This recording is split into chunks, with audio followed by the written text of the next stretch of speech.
In today's video, I am going to share with you tips on how to teach a child with anxiety in the distance learning setting. If you think this video is helpful, please click like so that YouTube will recommend this video to others. And please subscribe to the Gardens of Blessings TV to receive updates.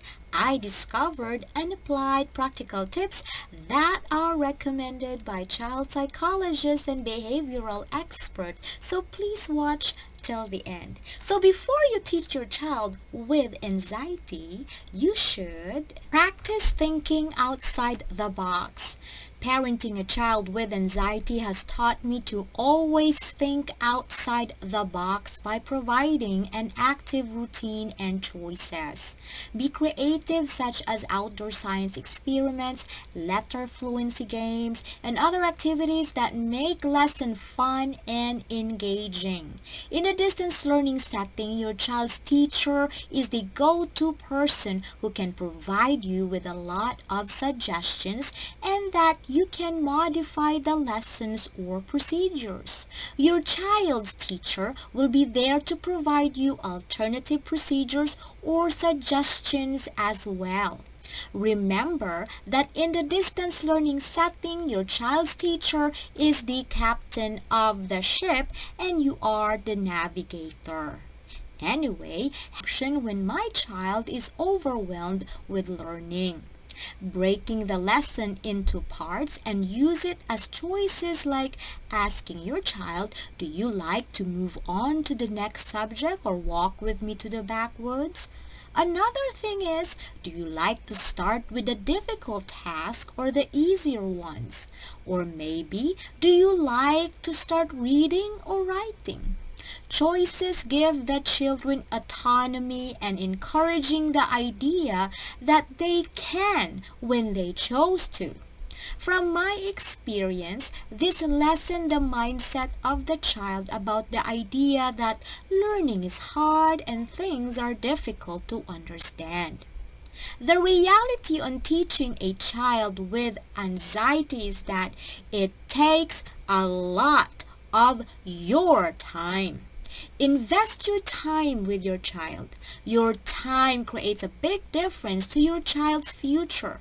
Notice the things that bothers your child. Pay attention when the eyes are moving away and stares to the different direction. For a child who is suffering from anxiety, ideas are hard to express because with anxiety, the spoken words are difficult to say. Child how to express himself. By noticing closely and describing to him his body language, this helps the child feel that he is valued and that he can be just himself. Noticing a child's nonverbal cues makes the child feel he is important.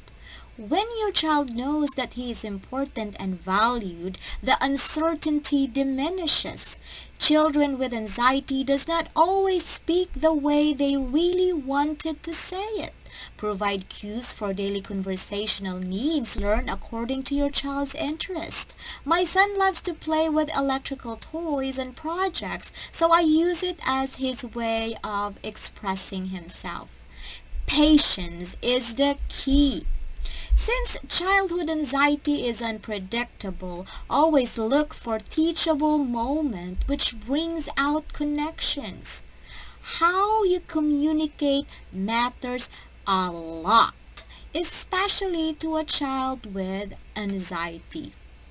Honestly, I am not good at it, but I am consciously training my mind to be mindful of what I say. I make sure that my praises are specific, like, you helped me with the dishes today, you are doing a great job. Or, I see you are trying to write on your own. I am proud of you.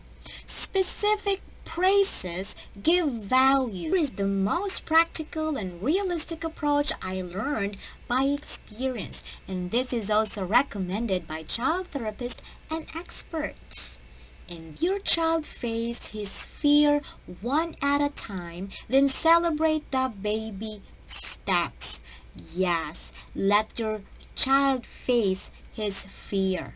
One of the harsh realities on parenting a child with anxiety is that we do not like our children to be in constant fear, so we try to protect them. We only want our child to be happy, but by getting rid of the triggers and fear, the truth is we are being counterproductive.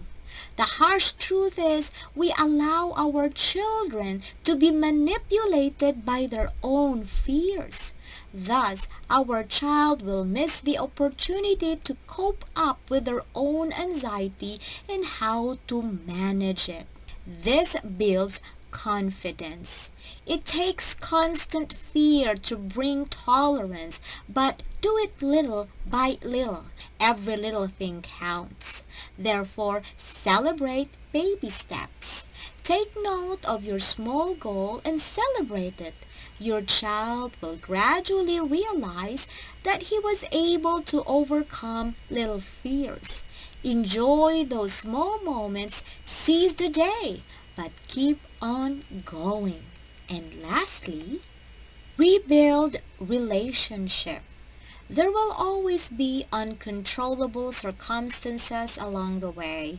You cannot expect things go your way at the same time as your child.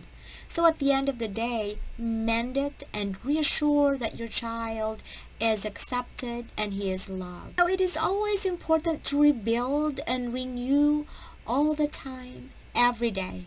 Saying sorry that you hurt your child's feelings is not a sign that you submit to them.